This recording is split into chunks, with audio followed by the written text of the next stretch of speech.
Hello नमस्कार साथियों, मैं संतोष कुमार आप लोगों के लिए एपीएस के लिए मैटर लेके आए हैं जो 80 शब्द प्रति मिनट की गति होगा।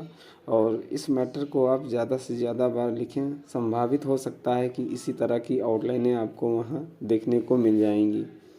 आपका मैटर स्टार्ट होगा 5 सेकंड बाद। स्टार्ट। जब तक हिंदी भाषी हिंदी को हृदय से स्वीकार नहीं करते तब तक वह राष्ट्रभाषा का स्थान नहीं पा सकती। अक्सर यह सुनने में आता है कि हिंदी भाषा में वैज्ञानिक साहित्य या न्यायिक साहित्य कम है या नहीं के बराबर है। यह बात बिल्कुल निराधार है।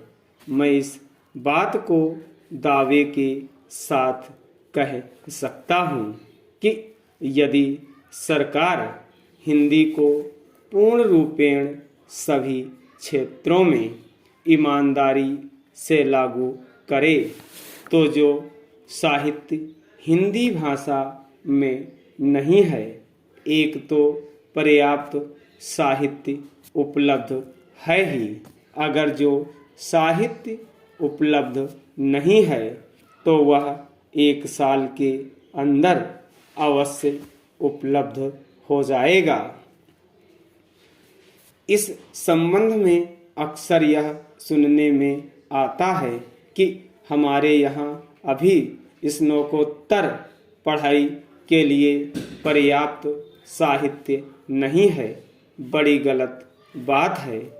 अभी सरकार के द्वारा ही कुछ महीने पहले यहाँ पर एक विशाल प्रदर्शनी का आयोजन किया गया था। उस प्रदर्शनी में जिन पुस्तकों का प्रदर्शन किया गया था उन पुस्तकों से यह बात स्पष्ट है कि हमारे यहाँ पर वैज्ञानिक, न्यायिक और शास्त्रीय विषयों पर भी हिंदी में पर्याप्त पुस्तकें हैं। यदि श्रीमान जी मुझे इस विषय पर प्रकाश डालने का अवसर दें तो मैं इस विषय में एक उदाहरण देना पर्याप्त समझता हूँ।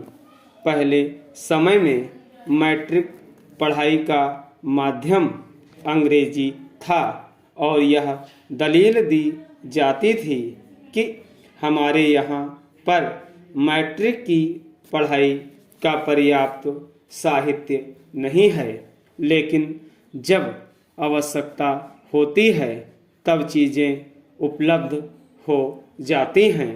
ज्यों ही मैट्रिक में हमारी राष्ट्रभाषा हिंदी तथा अन्य भारतीय भाषाओं को सरकार ने माध्यम बनाया, त्यों ही सारा साहित्य जो अभी तक नहीं था 6 महीने में तैयार हो गया।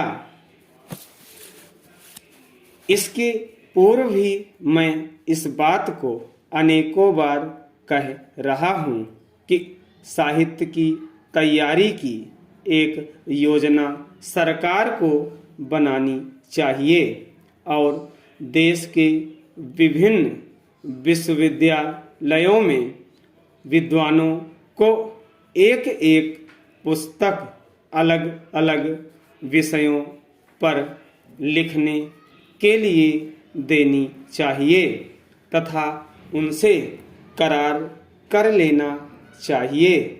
और मेरा विश्वास है कि 1 वर्ष के अंदर कोई ऐसा ग्रंथ नहीं है जो तैयार ना हो सके। तो साहित्य तैयार नहीं है, यह बड़ी गलत दलील है। इस प्रकार की गलत दलीलों से राष्ट्रभाषा हिंदी का अपमान ही होता है। जिस देश में राष्ट्रभाषा के प्रति कुछ ऐसे लोग जो अपने को प्रगतिशील विचारों वाला मानते हैं तथा यह कहकर आलोचना करते हैं कि इस भाषा में विभिन्न क्षेत्रों में प्रयोग की जाने वाली शब्दावली नहीं है, इस प्रकार का दृष्टिकोण रखते हैं, उन्हें देशभक्त या राष्ट्रभाषा का शुभचिंतक नहीं माना जा सकता। स्टॉप।